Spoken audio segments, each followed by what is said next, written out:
കേരളത്തിൽ ആഭ്യന്തര ടൂറിസ്റ്റുകൾ വർദ്ധിക്കുന്നുവെന്ന് മന്ത്രി മുഹമ്മദ് റിയാസ്. ഗ്രാമങ്ങളിലും നഗരങ്ങളിലും പുതിയ ടൂറിസ്റ്റ് കേന്ദ്രങ്ങൾ വരും. 35 വിനോദസഞ്ചാര കേന്ദ്രങ്ങൾ കേരളത്തിൽ ആരംഭിക്കും.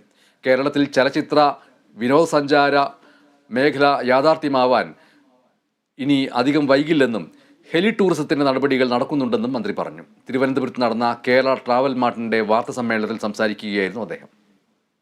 ഇന്ത്യയിൽ ആദ്യമായി സിനിമ ടൂറിസം പ്രഖ്യാപിച്ചത് കേരളത്തിലാണ്. സിനിമ ടൂറിസം പ്രഖ്യാപിച്ചത് ഇപ്പോ നടപ്പിലാക്കാൻ വേണ്ടി പോകുന്നു. ഹെലി ടൂറിസം മറ്റൊരു പുതിയ പദ്ധതിയാണ്. ആ ഹെലി ടൂറിസത്തിന്റെ സാധ്യതകളെ നിയമസഭയിൽ ഉൾപ്പെടെ ചർച്ച ചെയ്യുകയും പ്രഖ്യാപിക്കുകയും ചെയ്തിരുന്നു. ഓരോ മേഖലയിലും നിശ്ചയിച്ച് പ്രഖ്യാപിച്ചത് നടപ്പിലാക്കി പോവുകയാണ്. എന്ത് എന്നുള്ള ഞാനിപ്പോ വിശദീകരിച്ച് പറയാൻ ആഗ്രഹിക്കുന്നില്ല. ഇപ്പൊ ഇന്ത്യയിലെ മറ്റു സംസ്ഥാനങ്ങളിൽ നിന്നുള്ള ആഭ്യന്തര സഞ്ചാരികളുടെ വരവ് അത് പരമാവധി ഫോക്കസ് ചെയ്തു. 2022 കേരളം ഉണ്ടായതിനു ശേഷം ആഭ്യന്തര സഞ്ചാരികൾ ഏറ്റവും അധികം കേരളത്തിലേക്ക് വന്ന വർഷം.